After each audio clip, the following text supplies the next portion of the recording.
فقہ اسلامی کی روح.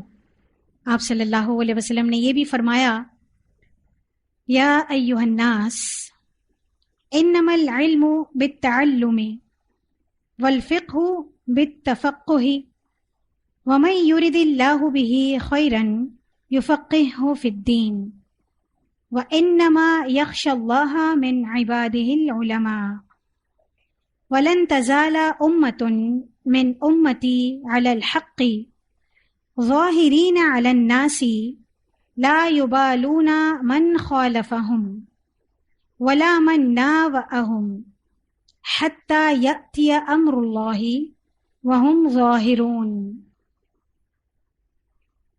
اے لوگو، علم سیکھنے سکھانے کا نام ہے. پچھلی دفعہ بھی ہم نے پڑھا تھا العلم بالتعلم. یہ کس کے الفاظ ہیں؟ اللہ کے رسول صلی اللہ علیہ وسلم. تو علم ہے کیا؟ دراصل سیکھنے اور سکھانے کا نام ہے. اور فقہ دین کی گہری سمجھ کا نام ہے. فقہ کیا ہے؟ دین کی ڈیپ انڈرسٹینڈنگ کا نام ہے. جس سے اللہ تعالیٰ خیر و بھلائی چاہتے ہوں اسے پھر دین کا گہرا فہم عطا فرما دیتے ہیں. بلا شبہ اللہ کے بندوں میں علماء ہی ہیں جو اس کا ڈر رکھتے ہیں. یعنی حقیقی عالم کون ہے؟ حقیقی طور پر علم حاصل کرنے والا کون ہے؟ سیکھنے سکھانے والا، فکر رکھنے والا کون ہے؟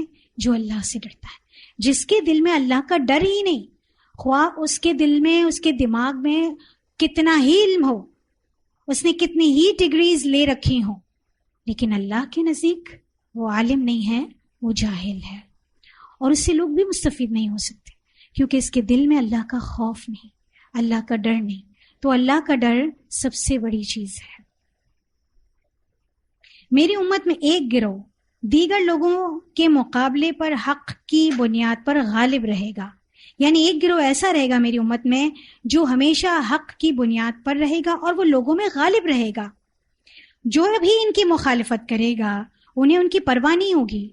وہ قرآن میں آتا ہے نا، وَلَا يَخَافُونَ لَوْمَةَ لَائِمٍ. ان کی لوگ ملامت کرتے رہے، لوگ ان کو اکیلا چھوڑ دیں، ان پہ تنقید کرتے رہے، انہیں کسی کی ملامت کا کوئی ڈر نہیں. تو ان کی مخالفت جو بھی کرے گا اس کی انہیں پرواہ نہیں ہوگی، اور نہ ہی ان کی جو ان کے ساتھ دشمنی کرے گا. کیوں؟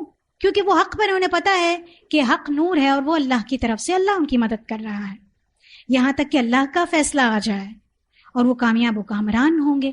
تو ان کی کامیابی و کامرانی اللہ کے رسول صلی اللہ علیہ وسلم نے اس کی بشارت دے دی ہے. تو اللہ تعالیٰ سے دعا ہے کہ اللہ تعالیٰ ہمیں علماء حق میں شامل کرے، ان کی فہرست میں اللہ تعالیٰ ہمیں شامل کرے. سیدنا ابو ہریرہ رضی اللہ عنہ فرماتے ہیں، لَأَنْ أَجْلِسَ فَأَتْفَقَّهَ سَاعَةً أَحَبُّ إِلَيَّ مِنْ إِحْيَاءِ اللَّيْلِ بِلَا فِقْهٍ. اگر میں ایک گھڑی بیٹھ کر فقہ حاصل کر لوں یہ مجھے زیادہ محبوب ہے. کتنی دیر تک؟ ایک گھڑی، ایک لمحہ. کیا کروں؟ ابو ہریرہ کہہ رہے ہیں. یہ ابو ہریرہ ماہر حدیث ہے، محدثین میں صف اول کے. سب سے زیادہ احادیث ان کو یاد تھیں اور سب سے زیادہ روایات ان سے ملتی ہیں. وہ کیا کہتے ہیں کہ اگر میں ایک گھڑی بیٹھ کر فقہ حاصل کروں یہ مجھے زیادہ محبوب ہے بنسبت اس کے کہ میں ساری رات بغیر کسی فقہ کے گزاروں. آج کل کی ہماری رات کی ایکٹیویٹیز دیکھ لیں. یہ ہیں ابو ہریرہ اور ایک طرف ہم ہیں. تو یہ بہت غور و فکر کرنے کا مقام ہے. اس کو انڈر لائن کیجئے ان کے اس قول کو. آگے پڑھیں گے صفحہ نمبر 28 سے. امام ضحاک رحمہ اللہ قرآن پاک کی آیت بما کنتم تعلمون الکتاب وبما کنتم تدرسون، اس کی تفسیر میں فرمایا کرتے تھے یہی تو وہ مجالس ہیں جن میں دین کا گہرا علم یعنی فقہ لوگ حاصل کرتے ہیں. یعنی وہ مجالس ہیں جس میں لوگ کیا حاصل کرتے ہیں؟ دین کا گہرا علم اور فقہ حاصل کرتے ہیں. امام عطا رحمہ اللہ بن رباح الخراسانی فرمایا کرتے تھے مجالس الذکری ہی مجالس الحلال والحرام کیف تشتری وتبیع وتصلی وتصوم وتنکح وتطلق وتحج واشباہ ھذا. ذکر کی مجالس دراصل حلال و حرام کی مجلسیں ہوا کرتی ہیں. دراصل ذکر کی مجالس کیا ہیں؟ ہمارے ذکر کی مجالس کیا ہے؟ کسی آیت کو لے کر اس کو مخصوص گنتی تک پڑھنا یہ ذکر کی مجلس ہے. کسی خاص صورت کو لے کر اس کو بعض گنتی تک مخصوص کر کے اس کا ورد کرنا ذکر کی مجلس ہے. قرآن پاک کا ختم کروانا اس کو ذکر کی مجلس کہہ دیتے ہیں. جبکہ جتنے بھی سلف صالحین ہیں، جتنے فقہا ہیں، وہ ذکر کی مجلس کسے کہتے ہیں؟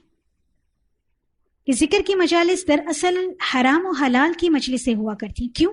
کیونکہ اسی سے تو ہمارے عمل کا تعلق ہے. اگر ہم عربی میں، آپ کو یاد ہے پیچھے ہم نے پڑھا تھا قول کہ حفظ کرنے سے بہتر ہمارے لیے کیا ہے؟ ہم کیا سمجھتے ہیں؟ دین کا تفقہ. کیوں؟ کیونکہ ایک حفظ کرنے والے کو عمل کے وقت وہ آیت اگر حفظ بھی ہے تو یاد نہیں آئے گی، کیونکہ اسے پتہ ہی نہیں کہ اس میں لکھا کیا، اس نے صرف حفظ کیا نا. لیکن دین کا فہم حاصل کرنا اس سے بڑھ کر ہو جاتا ہے، اور اگر وہ حافظ بھی ہو تو پھر اس کا درجہ اور بڑھ جاتا ہے. تو یہاں پر ذکر کی مجالس دراصل حرام و حلال کی مجلسیں ہوا کرتی ہیں. یعنی تم کیسے خریدو اور کیسے بیچو، کیسے نماز پڑھو اور کیسے روزے رکھو، کیسے شادی کرو یعنی کیسے نکاح کرو اور کیسے طلاق دو، اور کیسے تم حج کرو. یہ وہی حلقے و مجالس ہیں جنہیں جنت کے باغات کہا گیا ہے، کیونکہ ان میں صرف قرآن و سنت کی ہی بات ہوتی ہے، اس کے علاوہ اور کوئی بات ہوتی ہی نہیں ہے. اس لیے کیا ہے؟ ذکر کی مجالس ہیں. ان کو کیا کہا گیا ہے؟ جنت کے باغات. نیز معاشرے کی ایک اہم ضرورت صحیح علماء و فقہا کی بھی ہے. اس لائن کو بھی انڈر لائن کیجئے کہ معاشرے کی اہم ضرورت کیا ہے؟ صحیح علماء و فقہا. اگر آپ صحیح کو یہاں سے کاٹ دیں تو کیا بچتا ہے؟ صرف علماء و فقہا نہیں. صحیح علماء و فقہا کی ضرورت ہے کس کو؟ ایک معاشرے کو. ارشاد باری تعالیٰ ہے وَمَا كَانَ الْمُؤْمِنُونَ لِيَنْفِرُوا كَافَّةً فَلَوْلَا نَفَرَ مِنْ كُلِّ فِرْقَةٍ مِّنْهُمْ طَائِفَةٌ لِيَتَفَقَّهُوا فِي الدِّينِ وَلِيُنْذِرُوا قَوْمَهُمْ إِذَا رَجَعُوا إِلَيْهِمْ لَعَلَّهُمْ يَحْذَرُونَ. سورۃ التوبہ کی آیت ہے. اہل ایمان کے لیے یہ مناسب نہیں، یعنی سب کے لیے ایسا نہیں کہا گیا ہے کہ وہ سب کے سب جہاد کے لیے نکل کھڑے ہوں، سبھی جہاد کے لیے نکل پڑیں، بلکہ مسلمانوں کی ہر بستی و طبقے میں سے کیوں نہیں ایک ایسی جماعت نکلتی جو دین میں تفقہ بھی حاصل کرے، اور جب وہ تفقہ حاصل کر کے واپس پلٹیں اپنی قوم میں تو اپنی قوم کو ڈرائیں، شاید ان کی قوم برائی سے بچے. شاید وہ لوگ جو جہاد پر گئے ہیں اور جو گھروں پر انصار بن کے بیٹھے ہیں وہ ڈریں، وہ ڈر جائیں. دراصل آپ صلی اللہ علیہ وسلم کے وقت میں جہاد پر اتنا ابھارا گیا لوگوں کو کہ ہر شخص کس چیز کے لیے نکل جاتا تھا؟ جہاد کے. تو اس آیت کو جہاد اور قتال کے درمیان لایا گیا ہے. سورۃ توبہ کی تفسیر آپ کو یاد ہوگی کہ جہاد و قتال کی بات کرتے کرتے اللہ تعالیٰ درمیان میں یہ آیت لے آتے ہیں. تو اس کو بھی انشاءاللہ ہم دیکھیں گے. تو شرعی مسائل سیکھ کر اپنے قوم کو آگاہ کرنے والے لوگ کسی بھی معاشرے کے لیے بہت ضروری ہیں، بنیاد ہیں. یہ درج ذیل ہدایات دے رہی ہے. علم دین کا سیکھنا اور اس میں تفقہ حاصل کرنا امت مسلمہ کے بعض افراد پر اسی طرح ضروری ہے جس طرح جہاد، دفاع وطن اور سرزمین کے لیے ضروری ہے. یعنی جس طرح دفاع کرنا ایک اسلامک امپائر کا ضروری ہے، اسی طرح مسلمانوں کے اعمال کہ ان کو اللہ کے آگے جواب دہی کرنی ہے، کیسے وہ اپنے اعمال کو درست کریں، حلال و حرام کی تمیز کریں، اخلاق و آداب سیکھیں، یہ بھی سیکھنا ضروری ہے امت کے لوگوں کو. جس طرح قوم و وطن کے دفاع کے لیے طاقت اسلحہ اور مجاہدین کی ضرورت ہے، اسی طرح دین اسلام بھی ایسے افراد کا محتاج ہے جو اس کا دفاع دلائل و براہین سے کریں، ورنہ کیا ہو جائے گا؟ دین ناپید ہو جائے گا. لوگ دیگر مذاہب آ کر اس پر اعتراض کریں گے، انگلیاں اٹھائیں گے، ان کو جواب دینے والا کوئی نہیں بچے گا. مسلمان قوم کی بقا اور عروج کے لیے علم بنیادی حیثیت رکھتا ہے. اس کو انڈر لائن کیجیے. مسلمان قوم کی بقا، ان کی سلامتی کے لیے اور عروج کے لیے، ترقی کے لیے. مسلمان ترقی کس سے کر سکتے ہیں؟ ہمیں طریقہ بتا دیا گیا. مسلمانوں کی ترقی ویسٹرن کلچر میں نہیں ہے، ویسٹرن ایجوکیشن میں نہیں ہے، ویسٹرن کنٹریز میں نہیں ہے. کس میں ہے؟ اس علم کا حاصل کرنے میں، اس علم کی بقا میں ہے. تو یہ لائن بھی ہمارے لیے بہت امپورٹنٹ ہے. آیات جہاد اور قتال کی بالکل درمیان اس آیت کو بیان کرنا اللہ کا ایک معجزہ ہے جس کا انکشاف زمانہ حال میں ہو چکا ہے. یعنی ایک ایسا معجزہ ہے جس کا انکشاف آج ہو رہا ہے. کس طرح؟ کیونکہ آج بنسبت اسلحہ کی فراوانی کے، آج کسی کے پاس بہت اسلحہ ہو، بہت تلواریں ہوں، بہت توپیں ہوں، ہر زمانے کے اس کے پاس اسلحے ہوں. اس سے بڑھ کر کیا چیز ہے؟ وار اسٹریٹجی کا علم، ٹیکنیکس، ایجوکیشن اباؤٹ وار، کیسے وار کی جائے. دیکھیں آج کل زمینی جنگ نہیں ہوتی ہے، انٹرنیٹ کے ذریعے جنگ ہے، کلچر کے ذریعے جنگ ہے. آپ دوسرے ممالک کو دیکھیے، ہمارے بچوں میں اپنا کلچر لا رہے ہیں. یہ کیا ہے؟ دس دا وار اسٹریٹجی. ہمارے بچے کس کے لیے بڑے ہو رہے ہیں؟ کس کے لیے بڑے ہو رہے ہیں؟ ہم کس کے لیے ان کو کھلا پلا رہے ہیں؟ کون سا ہم تعلیم ان کو دے رہے ہیں؟ ہمارا نظام تعلیم کون سا ہے؟ ہمارا کلچر کون سا ہے؟ تو یہ وار اسٹریٹجیز جس طرح آج چینج ہو گئی ہیں، اس لیے ہر علمی میدان میں مسلمانوں کا آنا بہت ضروری. اور اس علم میں جو ٹیکنالوجیز ہیں اس میں انسان، ایک مسلمان کیسے بیلنس کرے گا؟ جب اس کے پاس دین کا علم. ایک ڈاکٹر بہت اچھا ڈاکٹر ہے، لیکن اگر اس کو پتہ ہی نہیں ہے کہ دین کا علم کیا ہے تو وہ اپنے پیشنٹس کو جو ویسٹرن جس طرح گائیڈ کرتے ہیں نا ویسے وہ گائیڈ کرے گا. آپ ایک بہت اچھے ڈاکٹر کے پاس جائیں اور اس کے پاس دین کا علم بھی ہے تو آپ جا کے کیا آپ کا فیڈ بیک کیا ہوتا ہے؟ کس نے ہمیں یہ کہا، وہ یہ بتاتے ہیں کہ آپ کو مغرب کے بعد دوا لینی ہے، آپ کو ظہر کے بعد دوا لینی ہے. وہ یہ نہیں کہتی کہ دوپہر کے کھانے کے بعد. انڈرسٹوڈ ہے کہ آپ اپنے کھانے کے اوقات درست کریں اور پھر کیا کریں. تو نمازوں کے اوقات سے وہ آپ کو جوڑتے ہیں. کسی کو جسمانی مسائل ہوتے ہیں تو وہ نماز کی طرف ابھارتے ہیں، کسی کو جسمانی مسائل ہوتے ہیں تو کہتے ہیں نماز نیچے بیٹھ کے پڑھو ہی نہیں، فارغ کر دیا اس کو زمین پہ سجدہ کرنے سے، اوپر ہی بٹھا دیا ساری عمر کے لیے. تو وار اسٹریٹجیز، بات صرف یہاں پر وار اسٹریٹجیز کی ہے، لیکن اس سے ہم ہر طرح کی ایجوکیشن کو لے سکتے ہیں. تو انسان جتنا بھی آگے بڑھ جائے اس کے لیے دین کا علم ساتھ ساتھ ہونا چاہیے. تو یہ والی آیت، اس کا معجزہ آج کے دور میں اس کا انکشاف ہوا ہے کہ وار اسٹریٹجی زیادہ اہم ہے، جس کے بغیر جنگیں لڑنا بیکار ہے، اور جسے رسول اللہ صلی اللہ علیہ وسلم کے قول الحرب خدعۃ، جنگ دھوکے کا نام ہے، تعبیر کیا گیا ہے. دراصل جنگ کیا ہے؟ دھوکہ دینا. یہ دھوکہ ہی ہے نا کہ ہمارے بچے وہ لوگ پروان چڑھا رہے ہیں، پیسہ ہمارا لگ رہا ہے، قوتیں ہماری لگ رہی ہیں، مگر وہ بڑے کس کے لیے ہو رہے ہیں؟ ہمارا سارا ٹیلنٹ کہاں چلا جاتا ہے؟ باہر شفٹ ہو جاتا ہے. ہمارا سارا پیسہ کہاں پڑا ہے؟ باہر ملکوں میں چلا گیا.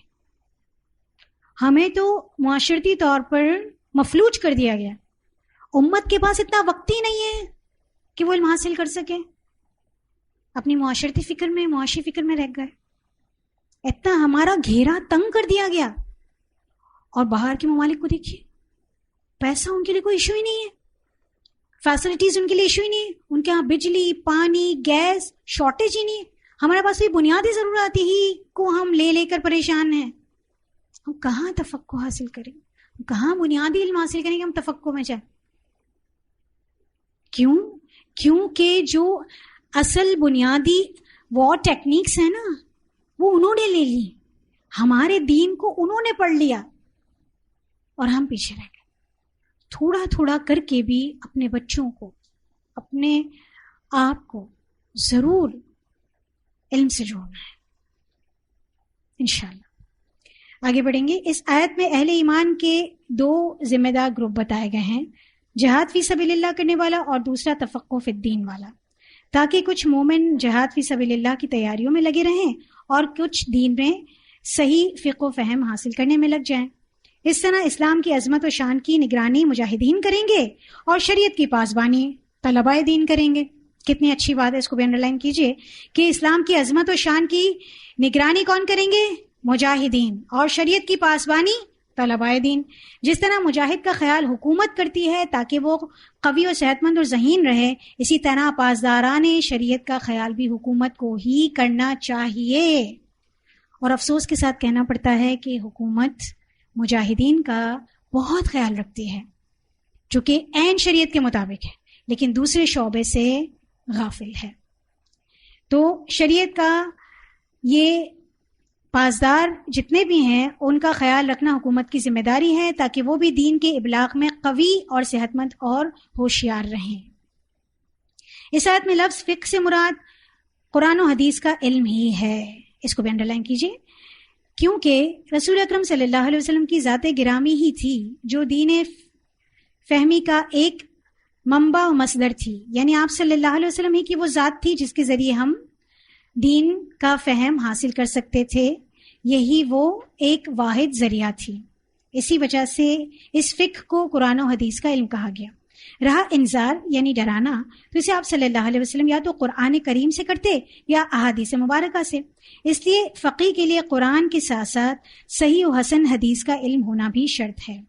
فقہائے دین بھی حقیقت حال کو جان کر اپنی دینی بصیرت سے بہرہ مند ہوں اور انذار کا ہنر اپنے درس و تدریس کے دوران آزمائیں.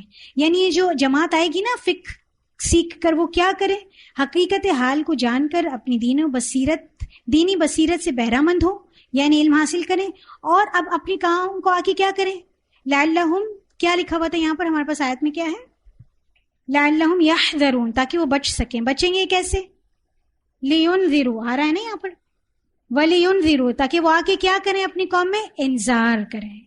تو وہ وقتاً فوقتاً انذار کا ہنر اپنے درس و تدریس کے دوران آزمائیں.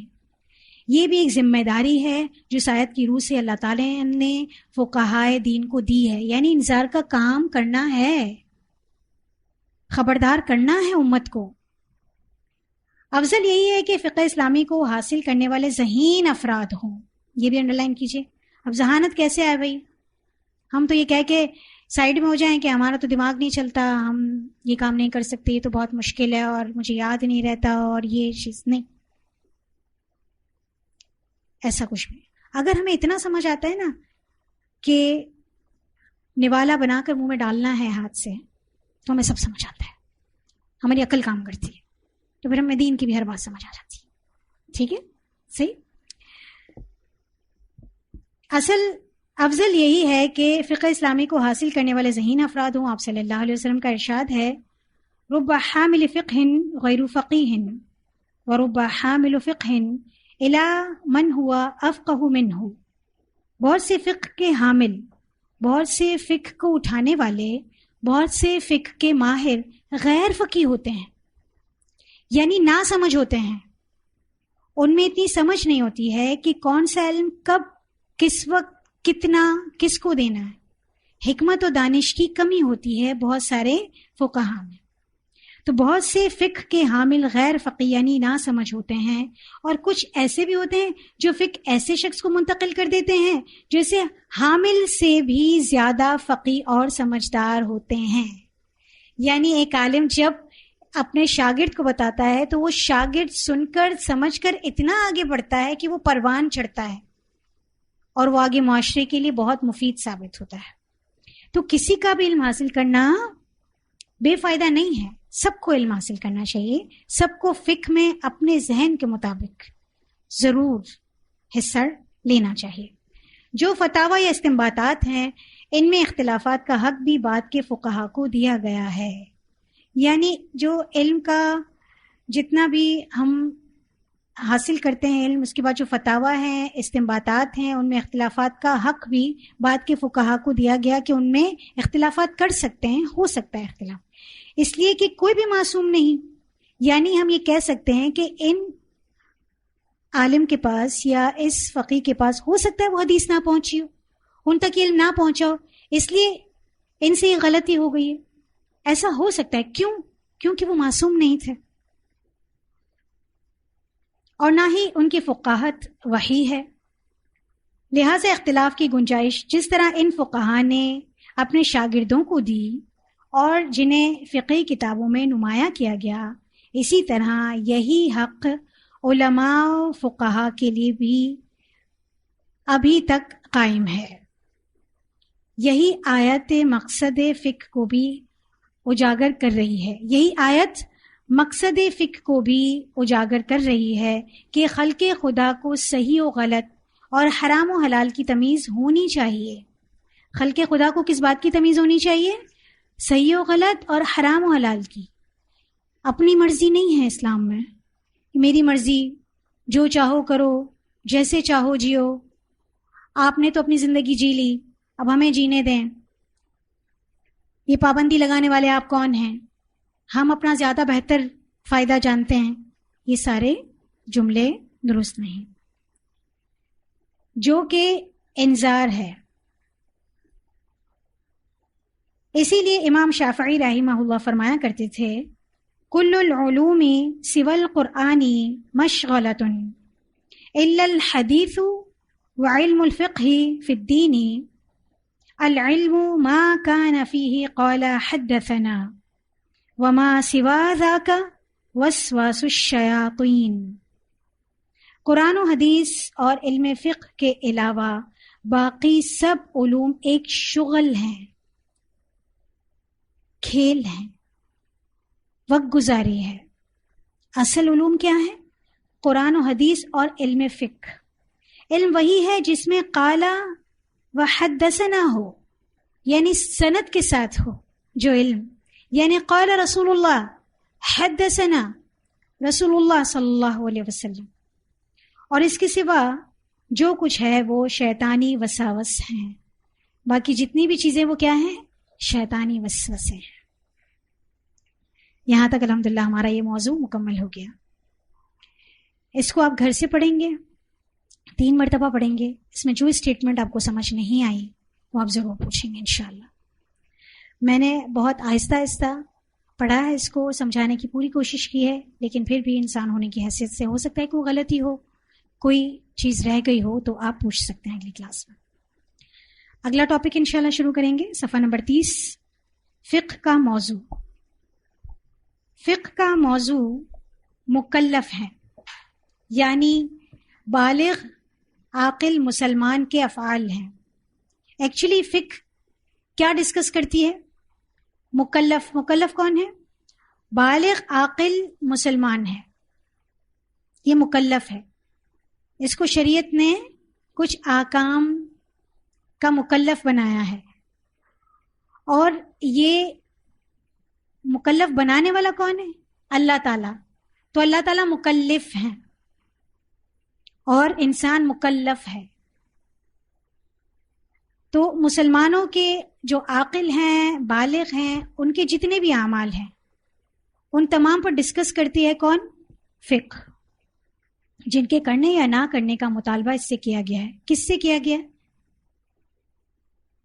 مسلمان سے، اس مکلف سے۔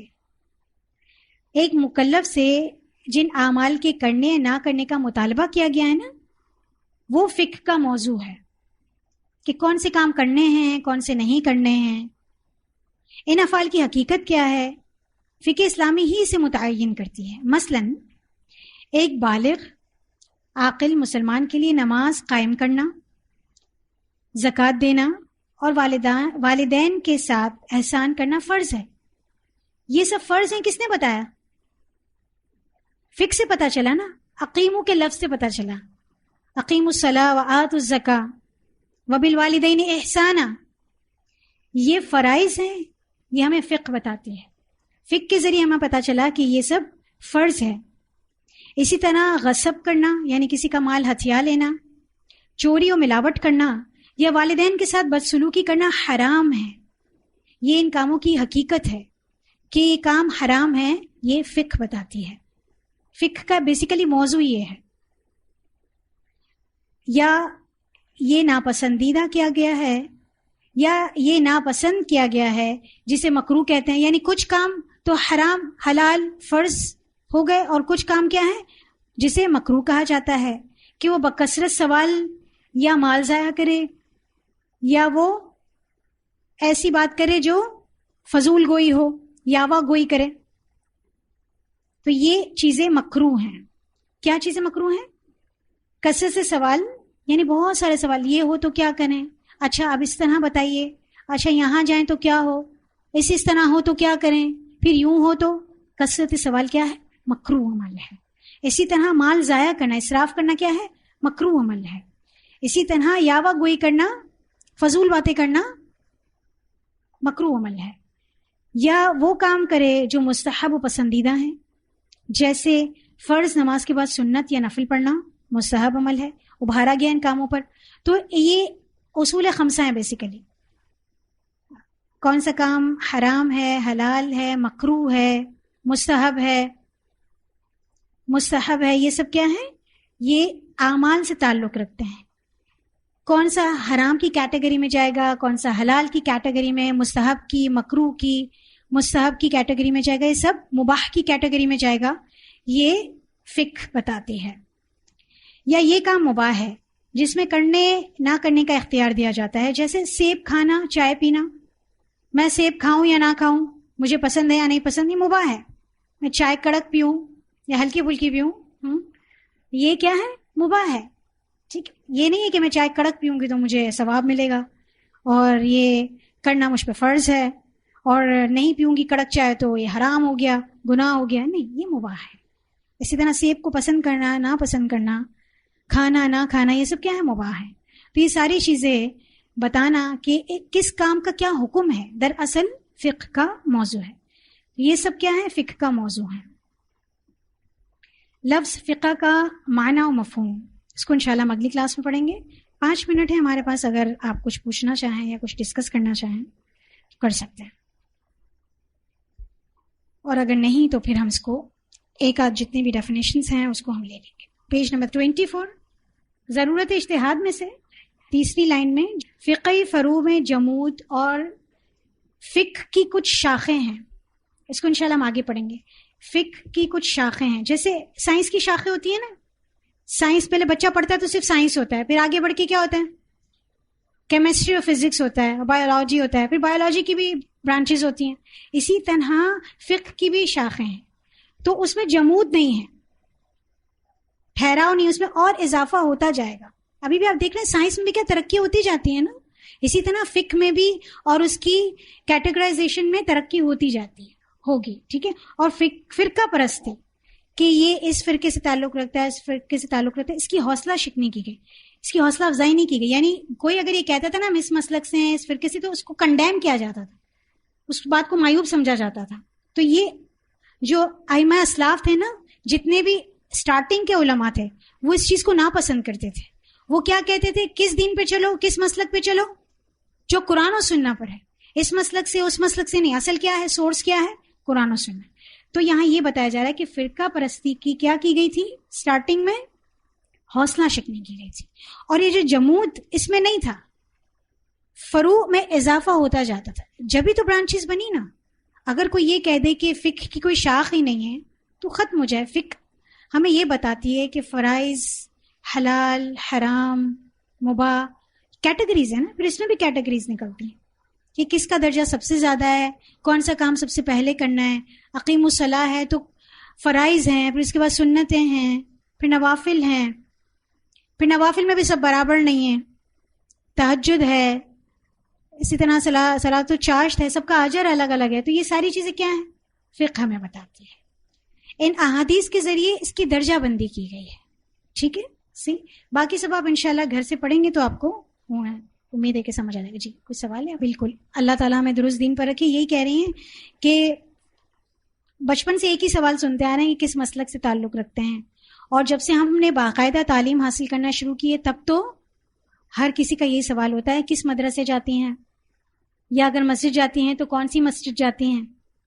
تو کچھ لوگ تو یہ سن کر ہی کہ اس طرف جاتے ہیں تو لوگ ہم سے بات سننا، دین کی بینڈ لگا دیتے ہیں. تو یہاں یہی بتایا جا رہا ہے کہ فقہ اسلامی دروازے کھولتی ہے ذہنوں کے. آگے بھی انشاءاللہ آپ جب فقہ کی تعریف پڑھیں گے تو اور دروازے، جتنا انسان دوسروں کی فقہ، یہ جتنا مذاہب اربعہ ہے نا، ان کا علم حاصل کریں گے نا تو اختلافات ختم ہوتے جاتے ہیں. یہ تمسک ہے نا، چمٹ جانا ہے کسی ایک فکر سے، کسی ایک مسلک سے، درست نہیں ہے. تو ان چیزوں سے نکلنا ہے اور اپنے آپ کو بڑے اسکوپ میں لے کر آنا ہے. یہ تو تنگ کر دینا ہے خود کو ایک جگہ پر. اپنے لیے رہنے کے لیے گھر ہم کیسا پسند کرتے ہیں؟ کشادہ ہو، بڑا ہو، اچھے علاقے میں ہو، فیسلٹیٹ ہو. لیکن دین کے لیے ہم کیا پسند کرتے ہیں؟ ہمارے علماء نے یہ بتا دیا تو یہی ٹھیک ہے. ایکچولی بہت سی جگہوں پر طریقہ نصاب الٹا ہے. پہلے فقہ پڑھائی جاتی ہے، پھر قرآن پڑھایا جاتا ہے، احادیث پڑھائی جاتی ہے. آپ کے لیے کورس ارینج کیا گیا آپ کے قرآن کے کورس کے بعد، اور قرآن کی تفسیر آپ کو بہت ڈیٹیل سے اس لیے دی گئی تاکہ اس میں تمام احادیث اور جتنے بھی اس کے مطالب ہیں وہ جمع کر دیے جائیں. پھر اس کے بعد فقہ کو سمجھنا آسان ہوتا ہے. تو فقہ کے 2 مصادر یہ آپ کو یاد رکھنا ہے. کون کون سے؟